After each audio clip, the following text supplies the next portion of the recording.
Aku ulangi lagi. Assalamualaikum warahmatullahi wabarakatuh.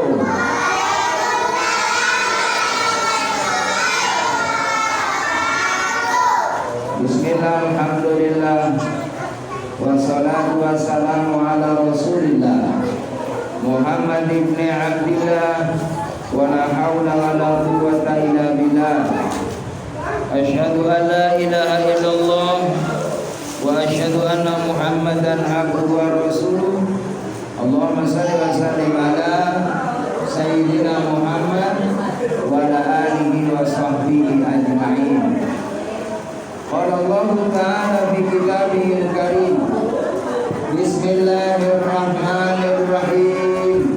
Iqra bismi rabbikal ladzi khalaq. Khalaqal insana min 'alaq. Iqra wa rabbukal akram. Alladzi 'allama bil qalam. 'allamal insana ma lam ya'lam. Ila akhir.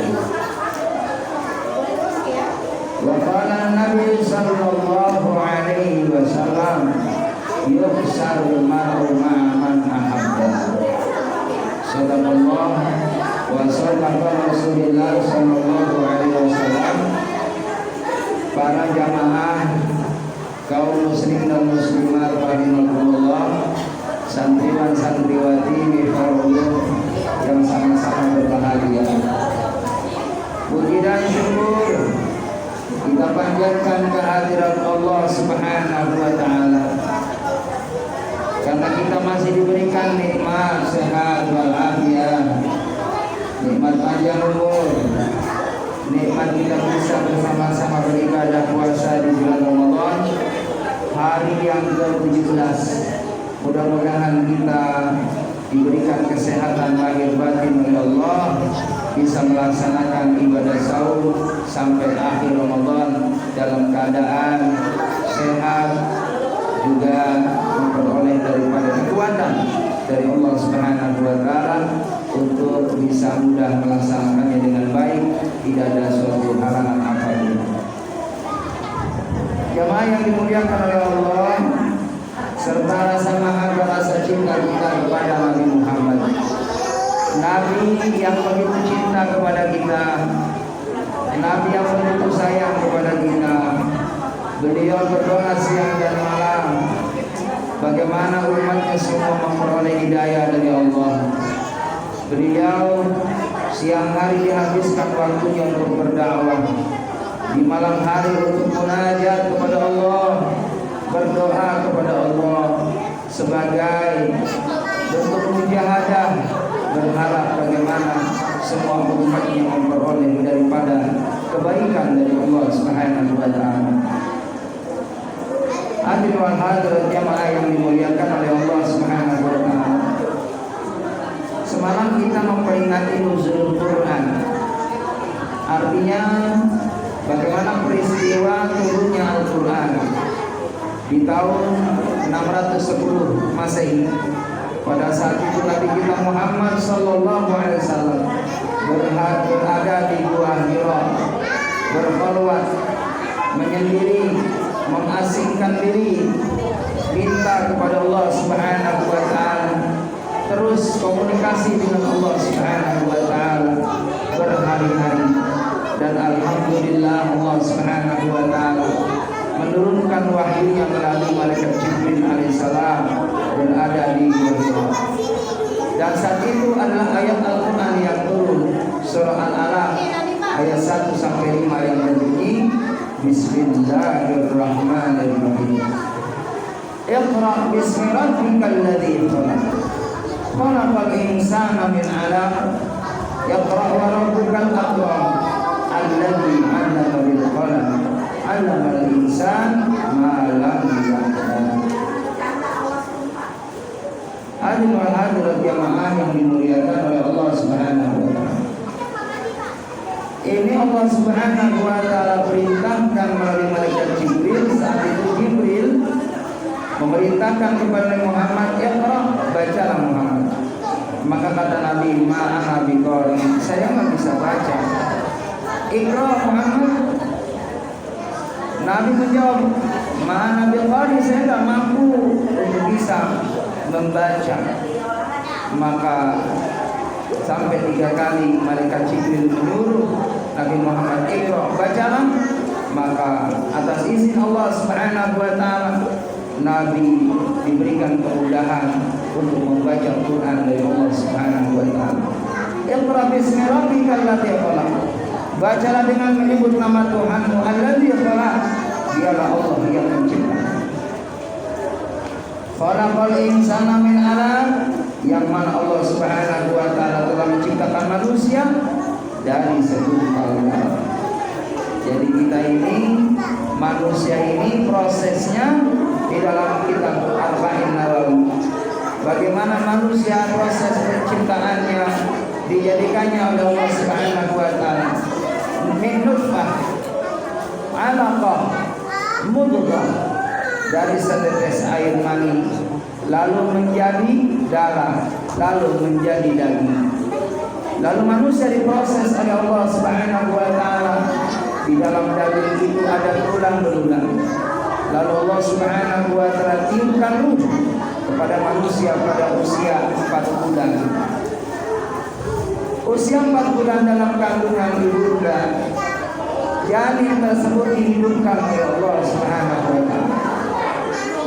Lalu ditetapkan oleh Allah Subhanahu wa taala mengenai tentang pasangan hidupnya, tentang rezekinya, tentang suatu yang musibah ataupun hal yang ditetapkan oleh Allah Subhanahu wa taala mengenai tentang nasib baik atau buruknya, dan yang terakhir adalah al-maut, kematian.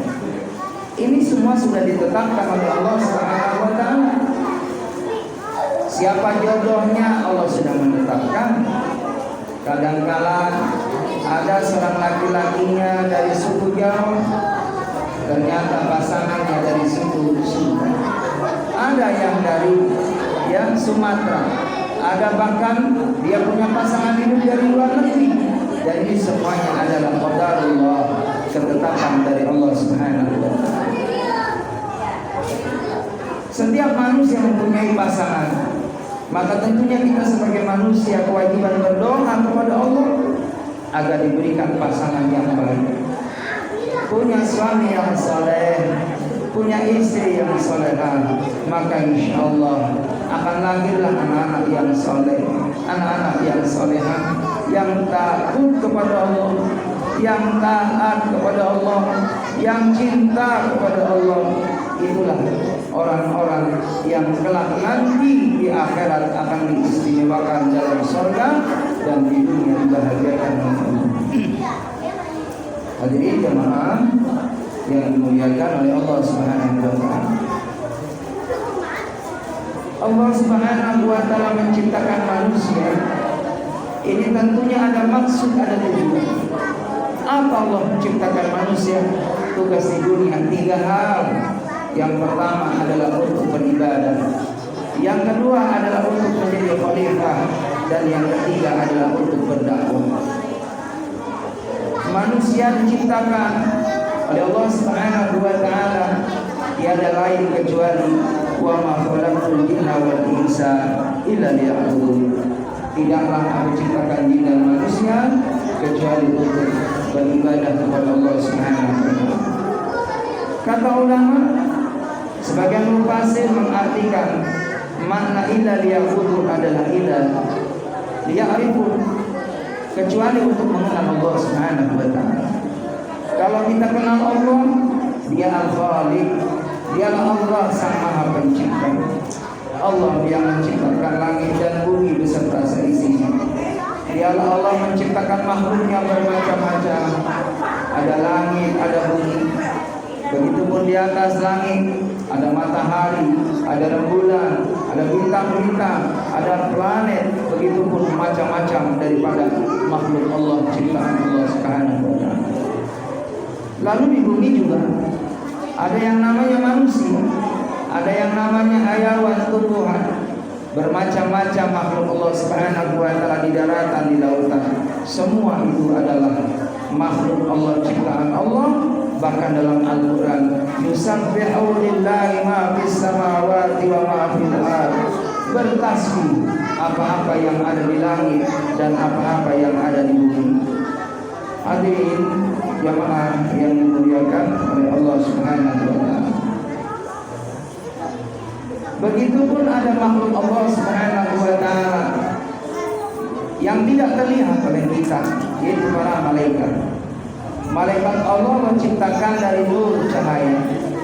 Malaikat Allah adalah makhluk yang la ya'sunallaha ma amaruhu wa yaf'aluna ma yu'marun. Malaikat semua taat kepada Allah, tidak pernah berbuat dosa, tidak pernah berbuat maksiat kepada Allah Subhanahu wa taala. Ada yang malaikat tugasnya menjaga langit sampai hari kiamat. Ada malaikat yang tugasnya menjaga bumi. Ada malaikat yang tugasnya menjaga laut. Ada malaikat yang tugasnya menurunkan hujan, membagi rezeki. Ada malaikat yang mencatat amal baik dan amal buruk. Ada malaikat yang menanyakan soal pertanyaan di alam kubur. Ada malaikat menjaga pintu neraka dan surga. Semuanya taat kepada Allah Subhanahu wa taala. Hadirin jamaah yang dimuliakan oleh Allah Subhanahu wa taala. Iqra wa rabbukal akram, bacalah dengan menyebut nama Tuhanmu yang mulia. Allah Maha Mulia, Allah Maha Sempurna, Allah Maha Agung, Allah Maha Bijaksana, Allah Maha Adil. Allah Subhanahu wa taala bahkan memiliki sifat yang begitu Rahman, Rahim, pengasih lagi Maha Penyayang. Semua hambanya di muka bumi ini semua dikasihi oleh Allah. Orang yang berdosa, orang yang taat pun dikasihi sama Allah. Tidak pilih-pilih atas kemaha-adilan Allah. Allah adil membagi rezeki kepada hambanya, karena memang hambanya itu adalah ciptaan Allah Subhanahu wa taala. Yang berbuat dosa pun dikasih rezeki oleh Allah Subhanahu wa taala. Bahkan kadang-kala orang yang maksiat lebih banyak rezekinya dari Allah. Ini adalah merupakan ujian. Dan kita orang yang taat kepada Allah jangan pernah mengungkapkan, mengatakan Allah tidak adil. Saya sudah beribadah kepada Allah, tapi kenapa Allah tidak memberikan keinginan yang saya inginkan, sementara mereka orang yang tidak pernah ibadah diberikan kelebihan. Sesungguhnya kalau orang yang beribadah kepada Allah ini diuji sampai di mana kesabaran untuk banyak meminta kepada Allah, untuk berdoa kepada Allah. Kalau mereka orang yang lupa kepada Allah, ini merupakan uluran dari Allah, ini merupakan istijrab dari Allah. Terus Allah Subhanahu wa taala berikan kenikmatan, kesenangan, kebahagiaan agar orang tadi ingat tidak kepada Allah Subhanahu wa taala yang berikan kenikmatan. Di saat dia lupa, maka nanti nikmatnya akan diambil oleh Allah Subhanahu wa taala. Itu bedanya orang yang beriman dengan orang yang ingkar. Kalau orang yang beriman dia syukur akan ditambah nikmatnya oleh Allah Subhanahu wa taala. Kalau seandainya orang yang beriman permohonannya belum dikabul oleh Allah di dunia, dia akan disimpan di akhirat menjadi kekayaan di dalam surganya Allah Subhanahu wa taala. Maka hadirin jemaah yang dimuliakan oleh Allah Subhanahu wa taala, terus sibukkan dengan amal saleh. Insyaallah nanti kita akan bisa rasakan keberkahan dari amal kebaikan kita yang kita lakukan semata-mata. Tugas manusia yang kedua adalah sebagai khalifah, menjaga melestarikan alam beserta isinya. Manusia diberikan potensi, diberikan kelebihan oleh Allah Subhanahu wa taala. Bagaimana supaya manusia itu menjadi orang yang amanah, menjadi hamba yang amanah, tidak merusak alam beserta isinya. Karena kalau sudah manusia merusak alam beserta isinya, yang ada adalah akan adanya bencana di mana-mana.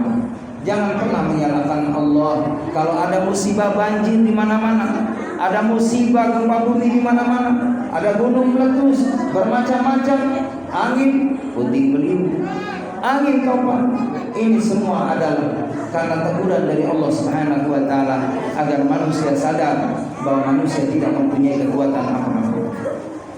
Lalu yang ketiga, manusia diperintahkan oleh Allah Subhanahu wa taala sebagai dakwah. Ya, untuk berdakwah mengajak orang berbuat baik. Tentunya dalam berdakwah itu ada metode, ada cara.